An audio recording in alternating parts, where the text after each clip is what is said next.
Hello, welcome to Pirate Radio Explosion Network's Half Show. We're breaking down discussion each and every episode of Skeleton Crew, the Disney Plus original Star Wars series about kids in space and Jude Law being a bad man. Get him, Shmee. My name is Don Blight. Join me, Ashley Hopley. Hey, Don. Excited to be here for episodes of Spacebar. Yeah. Well, Spacebar and a secret underground Indiana Jones like temple area is what it is. So we were talking about episodes, what is it, 5 and 6? Yes. 5 and 6. Episode 5, you have a lot to learn about pirates, and next episode was titled Zero Friends Again. So one came out Christmas Eve, one came out end of the year. New Year's Eve. Day. There you go. Crazy. Oh, sorry, no, it's Christmas Day and New Year's Day. Fucking yeah. No, great. So nothing to do those days or public holidays. You don't have to go to work. You just sit, watch the episodes. Yeah, they planned it so well. I'm sure that's exactly what everyone did on those days. The episode numbers did really well.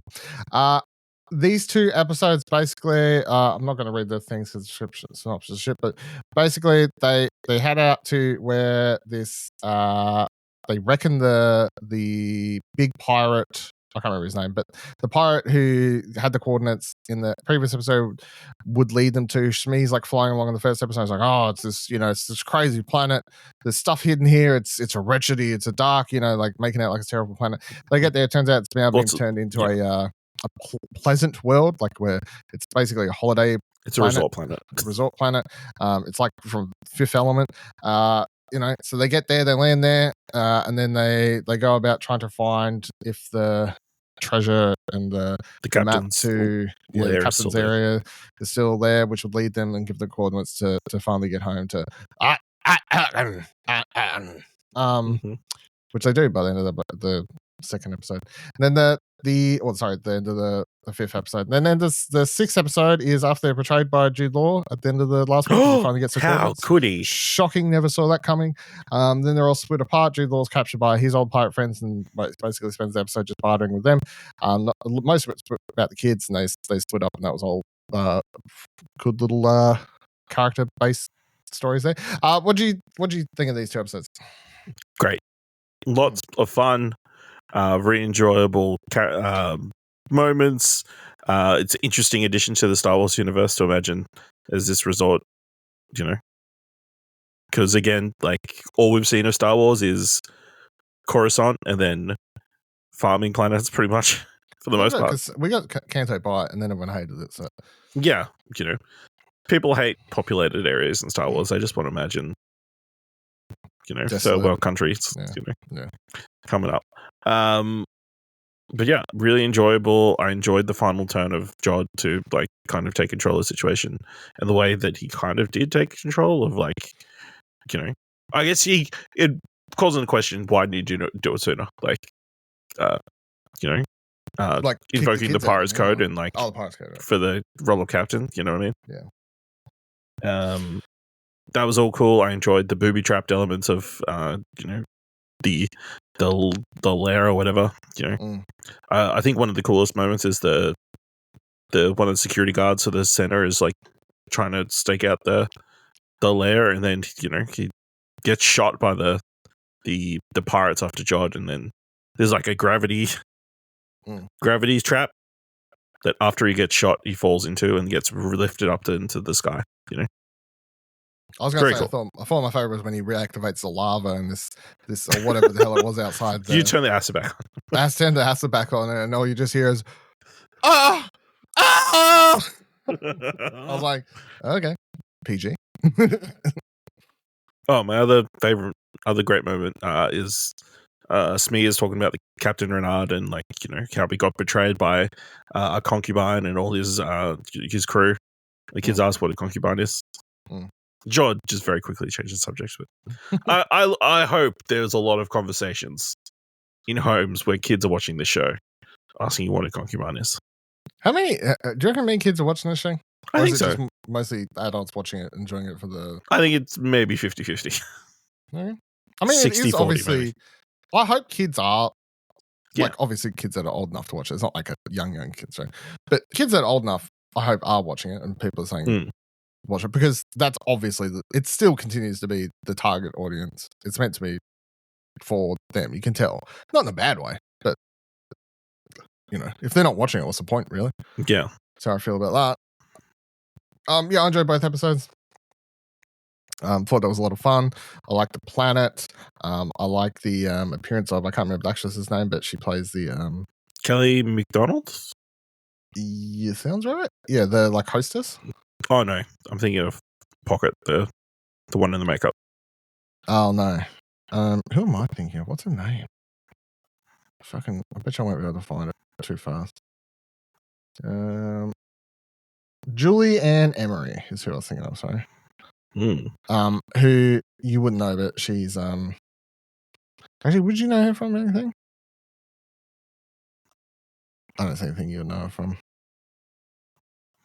I'm guessing you know her from a little show called Preacher, or 5 Days of Memorial.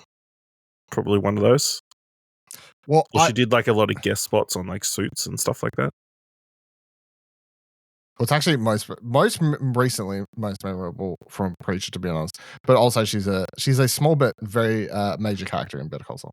Oh, what? What a surprise! I didn't see it coming. She's not in many episodes, but she's a major part of the story. And the character's mentioned more than she shows up, to be honest. But in Preacher, she's very memorable. She plays the I don't know what to call it, one of the offhands of the Christian organization, I guess, protecting the would-be Jesus and all these. That's a very weird show. But anyway, the more I'm talking about it, I'm like, no one's going to understand what I'm talking about. No one's going to understand this unless they watch the show. Yeah. But she's very memorable in that show. So, and I thought she was good in this. So, at least having a bit of fun. I thought that was good. Obviously the portrayal wasn't anything crazy. We all knew it was going to come one day or another. I would say I enjoyed the second of these two episodes the most. Wait, the other great moment, episode 1. They're looking through Captain Renard's bounty room or whatever. Yeah. Oh, the lightsaber bit? Yeah, Wim sees the lightsaber. And he thinks he's going to step up and be the hero in that moment. And so did I for a moment, to be honest. Yeah. But he had it upside down. Yep. And he just goes straight to the ground and just sparks out of his hand. Yep. Great. It was a good bit. Very good bit. Because I too was like, oh, we're doing the atypical hero moment here. Yeah. And just that lightsaber botched it. Blasts out, completely botches it. I was like, you know what? That's very funny. And also very in line with that character at this point. If he had turned full hero mode, which is there an actual Star Wars thing where someone's messing with the lightsaber, or is it just accidentally kills himself? Or is that just it's probably a video, robot chicken a skit thing? Yeah. Yeah. Sounds like a robot chicken thing. For one of their Star Wars things. The skits. Something like that, maybe. Second episode I probably enjoyed the most. Just imagining a porg jumping on the lightsaber for some reason. And a porg jumping on the lights. And then accidentally. No, that wasn't a thing. Someone did that video, I believe, though. Yeah, okay. Someone edited it, I think, yes. Okay. Second episode, when I really enjoyed the split up of the cast. So you're getting splitting up the boys and girls. Yeah, Neil and Fern, Wim and KB. I thought that was a lot of fun and added a lot of elements to it. I think the KB Wim stuff was obviously the best, especially with the performance of what's her name, Kiriana Karata. Just given that as she was she was dying. Yeah. Also, being able to see a lot more about what affects someone. I can't remember what you call someone, whatever. But she has this procedure. So she's cyberpunk. We've always suspected there was something up with KB. Yeah. Not just because she's wearing that visor all the time, but but it sounds like she was involved in some sort of accident and she was heavily augmented in, I guess, the same way Luke Skywalker is augmented in he has a fake hand. Different, I guess. But more extreme. Yeah. I'm suspecting there was spinal injury or something like that, and her augments are allowing her to function as a normal-ish person. Yeah. I also think I'd love to know as I was watching it, I don't know anyone that watches it I could even ask, but I would love to know someone who has any sort of like disability who watched this and like if it like has any effect, because obviously the story they're going for is, and especially when it comes to the lines of, I think the ones that stood out to me the most was Thurn always thinks that I can keep doing things the same as I could before, but I just can't. All this, like all the that sort I of think stuff. it's interesting because obviously in the culture there is like a disabled people are just like everybody else. They can do anything. You want to open as many possibilities as possible.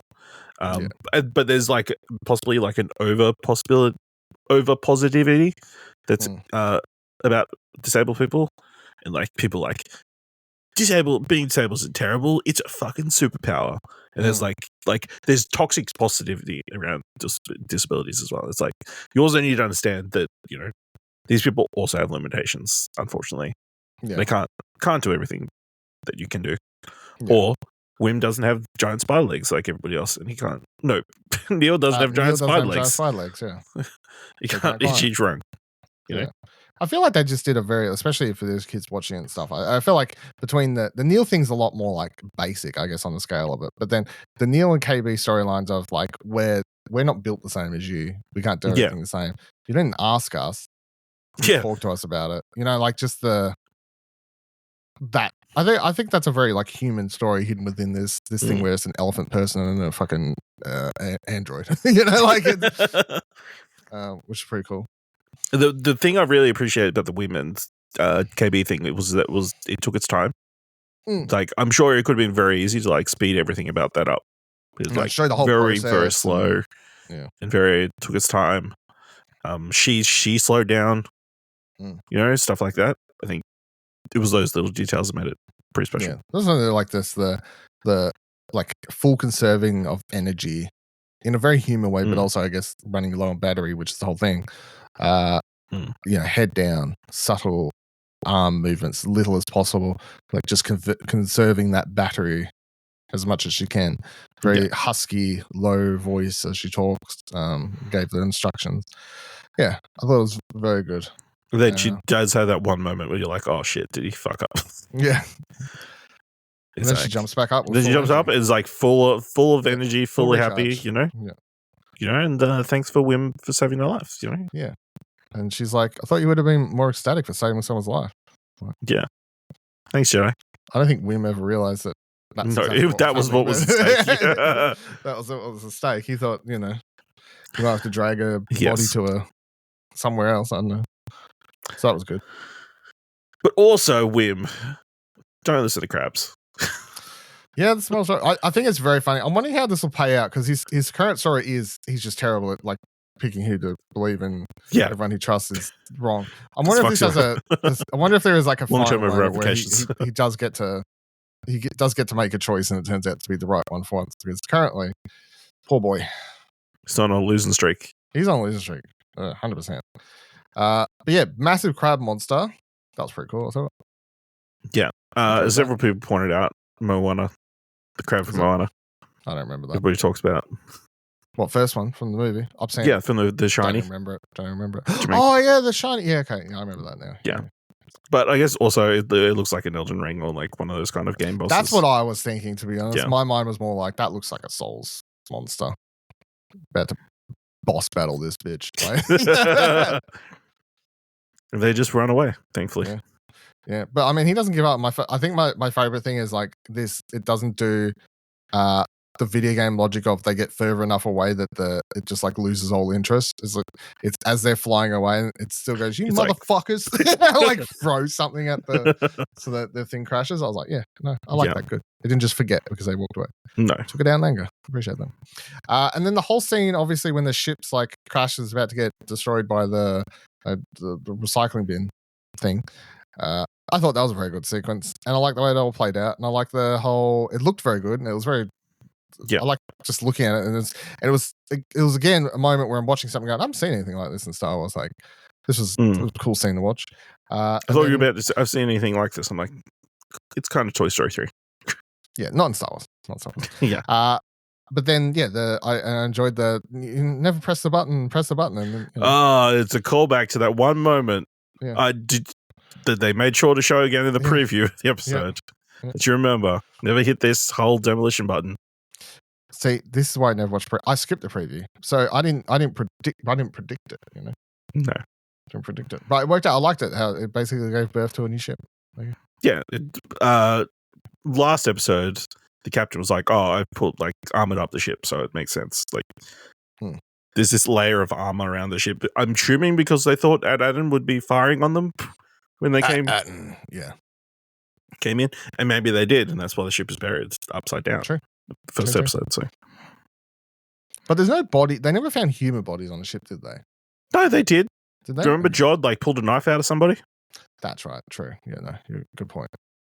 So I'm assuming I'm just wondering long term if we discover more about what happened to the pirate, or he's going to turn out to be the one running the whole thing. I mean, that's the other thing. In the episode 5, we get a glimpse of the parents trying to, send a message out to the New Republic. He hacks into the system with his USB. Yeah, and then the does the oldest trick. Yep, this arm, both arms, please, sir. You motherfucker! Why didn't you tuck it into your pants? Or back pocket. It's just not well trained enough, Yeah, not well thought out enough. But again, bringing up trying to contact the supervisor. Who is the supervisor? Yeah, the supervisor has to be the pirate at this stage, surely. Could be. You would assume so. Or a descendant. Because you don't know how long it's been. It's going to be boring if it's not someone. Or him, at least. Or someone related or something. It was just a random person. That's just running the planet. And they're just this person's bad. I'm it's not as interesting, to be honest with you. So. Have we seen the last of Smee? No, they took him onto the ship. It's fine. Okay. He's having a rough time. That Smee actually knows the coordinates. Jod has no idea where the planet. I don't think he would have remembered where the planet was. He's relying on Smee to know where Ad-Adden is. That's a good point, actually. Yeah. So where are we going from here? We got 2 episodes left. I think we're going to Ad-Adden next week. Next week we're going to Ad-Adden. I don't know if everybody's going to Ad-Adden at the same time. Chung, by the way. Lee Isaac Chung, yeah.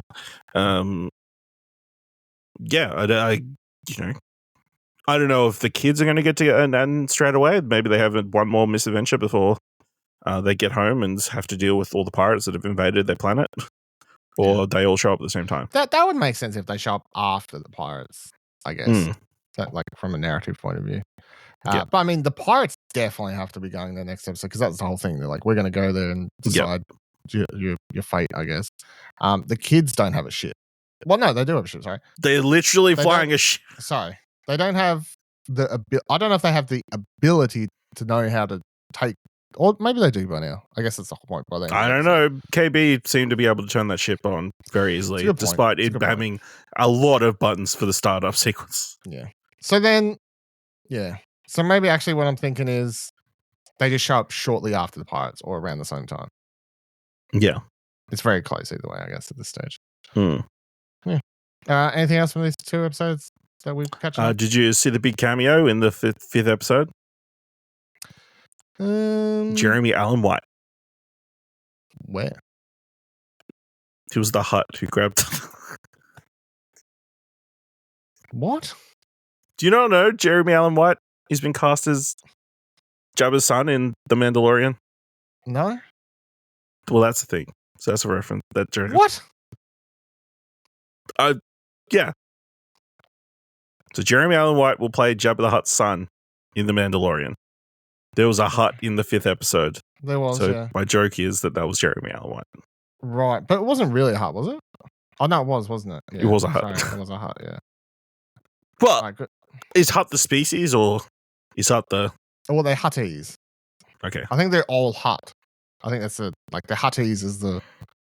Well, I think everything's Jake the Human. The Hutt. Yeah, Jake the Human, yeah. So Jabba the Hutt. I guess his name, they'll just call him Jabba. We call him the Hutt for toy reasons. I think. Okay. Very good. Anyway, yeah, good 2 episodes. Looking forward to the next couple of episodes. Of course, now that we're back, we took a couple of weeks off over the holiday break from social weeks. So that's why we're doing 2 episode catch up now. But we'll be back to regularly discussing the next 2 episodes week by week, of course, with you. You can catch that right here. Of course, check out all the other shows returning to your fine podcasting services over on explosionover.com, and look forward to a great year ahead. I hope you all had a good Star Wars Christmas. Until this week, actually, we'll be back again this week. We're posting this now, recording this now. We'll be back later to talk about episode 7 later this week. All right, so see you later in the week. Goodbye. Bye.